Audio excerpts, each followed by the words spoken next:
किरण एक छोटे से गांव में अपनी मां निर्मला और पिताजी के साथ रहती थी। वो अपने परिवार के साथ बहुत ही साधारण सा जीवन व्यतीत करती थी। उसी के बगल में उसकी बुआ सरस्वती रहती थी, जो कि किरण को उसकी हर चीज में टोका टाकी करती थी, जो चीज किरण को बिल्कुल भी अच्छी नहीं लगती थी।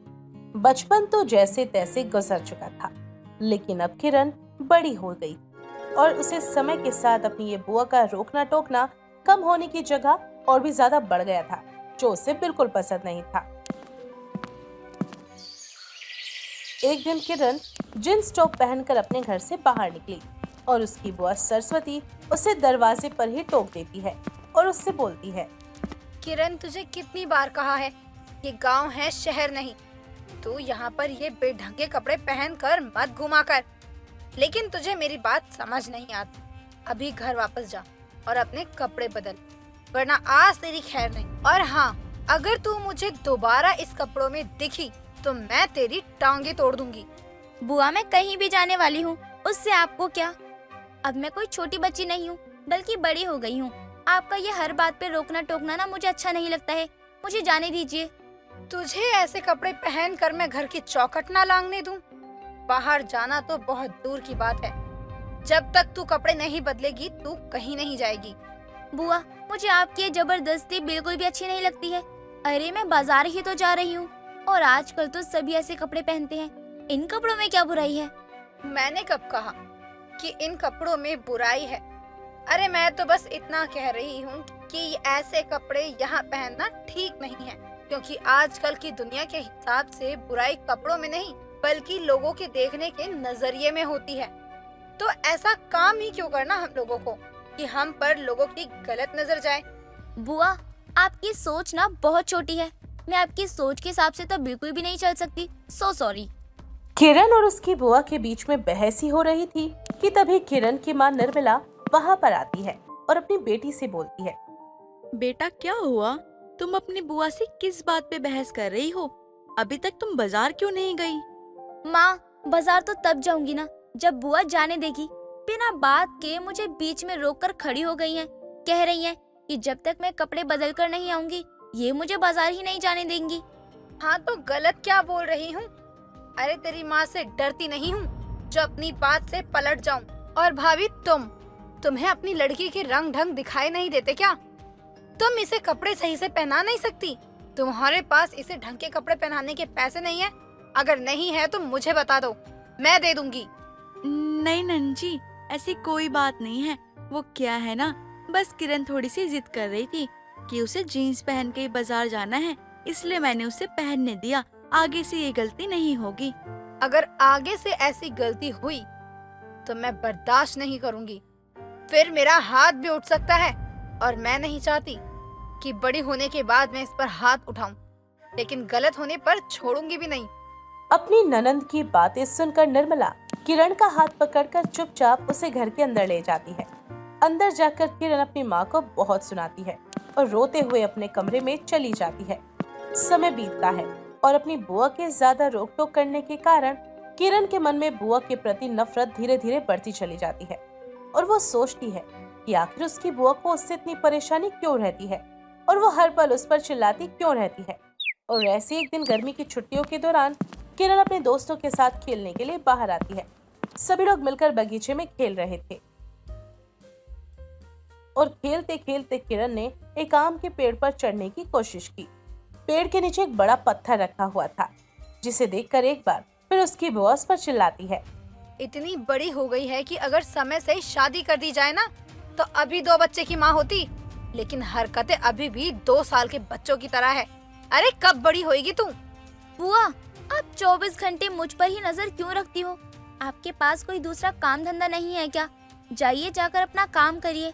कम से कम मुझे मेरी मर्जी से खेलने तो दीजिए। पहले तो मुझे ये लगता था कि तेरे पास खेलने के अलावा और कोई दूसरा काम नहीं है, लेकिन अब तू बदतमीजी पर उतर जाएगी ये नहीं पता था। अरे, तेरी माँ तुझे घर के काम क्यों नहीं सिखाती? कल को जब तू शादी करके अपने ससुराल जाएगी तो वहाँ क्या हम लोगों की नाक कटवाएगी तू? बुआ, आप क्यों मेरी सहेलियों के सामने मेरी बेइज्जती कर रही हो? आप चुपचाप अपने घर में जाइए और मुझे खेलने दीजिए। तू चुपचाप अपने घर में चली जा और अपनी माँ के कामों में हाथ बटा। पता नहीं तेरी माँ तुझे क्या ही सिखाती है।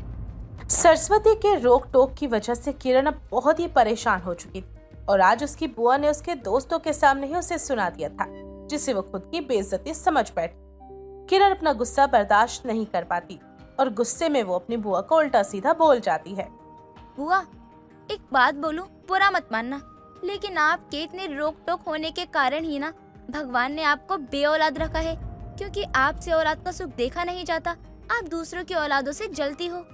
किरण अपनी बुआ को बुरा भला सुनाकर वहां से चली जाती है। उसकी ये बात सुनकर सरस्वती को बहुत बुरा लगता है और वो अपने घर पर जाकर बहुत रोती है। समय बीतता है, लेकिन समय के साथ किरण और उसकी बुआ की लड़ाई अब बढ़ती चली जाती है, जिसे देखकर निर्मला बहुत ही परेशान रहती, क्योंकि कहीं न कहीं वो बात अच्छी तरह से जानती थी कि उसकी ननद किरण से बहुत प्यार करती है, इसलिए वो रोक टोक करती है। वरना आज के जमाने में किसी दूसरे के बच्चों को किसकी फिक्र होती है, इसलिए वो कभी भी सरस्वती से कुछ नहीं कहती। लेकिन ये बात किरण को बहुत ज्यादा खलती थी। कुछ टाइम बाद किरण का भाई संतोष शहर से गांव आता है और अपने घर आने से पहले वो अपनी बुआ के घर पर जाता है। जहां बुआ के घर जाते देख किरण उसे देख लेती है और पीछा करते हुए बुआ के घर पहुंच जाती है, जहां वो दोनों को आपस में बात करते हुए सुनती है। बुआ जी, ये साड़ी मैं आपके लिए लेकर आया हूँ, बताइए कैसी लगी आपको? बेटा, आज तक जो तू मेरे लिए लेकर आया है, क्या मैंने कभी ये बोला कि वो चीज अच्छी नहीं है? अगर मैंने कभी ये बात बोली नहीं तो मैं आज कैसे बोल सकती हूँ बेटा? नहीं बुआ जी, आपने तो ऐसा कभी नहीं कहा। आप बताइए ना, कैसी लगी आपको? सच में ये साड़ी बहुत सुंदर है। मुझे तो उम्मीद भी नहीं थी कि तू मेरे लिए इतनी सुंदर साड़ी खरीद कर ले आएगा। अच्छा, एक बात बता, तू अपनी माँ के लिए क्या लेकर आया है? तू उसके लिए साड़ी लाया है मेरी तरह? नहीं बुआ जी, माँ के लिए तो नहीं लाया। वो क्या है ना, पैसे कम थे और घर के खर्च के लिए भी पैसा देना है, तो सोचा माँ के लिए नेक्स्ट टाइम ले आऊंगा। नहीं बेटा, वो तेरी माँ है। अगर तू खाली हाथ जाएगा तो उसे अच्छा नहीं लगेगा। तू एक काम कर, इस बार जो साड़ी लेकर आया है वो तू अपनी माँ को दे दे, और अगली बार जब आएगा तो मेरे लिए ले आइयो। अभी मेरे पास बहुत सारी साड़ियाँ पड़ी है। पर बुआ जी, ये तो... तुझे मेरी कसम है, तू मना नहीं करेगा। ठीक है बुआ जी, मैं आपकी बात मान लेता हूँ। वैसे मैं कुछ खाने का भी सामान लेकर आया हूँ, तो मैं किरण के हाथों भिजवा दूंगा, आप खा लीजिएगा। बेटा, तब तो वो मुझे इस जन्म में खाने को ही नहीं मिलेगा, क्योंकि किरण मेरे घर पर नहीं आएगी। वो मुझसे नाराज है। बुआ जी, वो आपसे नाराज क्यों है? कुछ हुआ है क्या? वैसे वो भी ना पागल है। वो आपके गुस्से के पीछे का प्यार ना समझ नहीं पाती है, इसलिए वो ऐसा बर्ताव करती है। वैसे जिस दिन ना वो समझ जाएगी ना आप कितना प्यार करती हो उससे, देखिएगा आप, वो आपको ना बहुत प्यार करेगी। वैसे बताइए बुआ जी, इस बार क्या हुआ है? बेटा, वो अपनी सहेलियों के साथ खेल रही थी और पेड़ पर चढ़ने की कोशिश कर रही थी, लेकिन नीचे एक बड़ा सा पत्थर रखा हुआ था। अगर गलती से वो उस पर गिर जाती तो उसकी जान भी जा सकती थी। उसके अंदर का बचपना अब तक नहीं गया। उसका बचपना देखकर ही मैंने उस पर गुस्सा किया था, लेकिन उसे लगता है कि मैं उसकी बेइज्जती कर रही हूँ उसकी सहेलियों के आगे।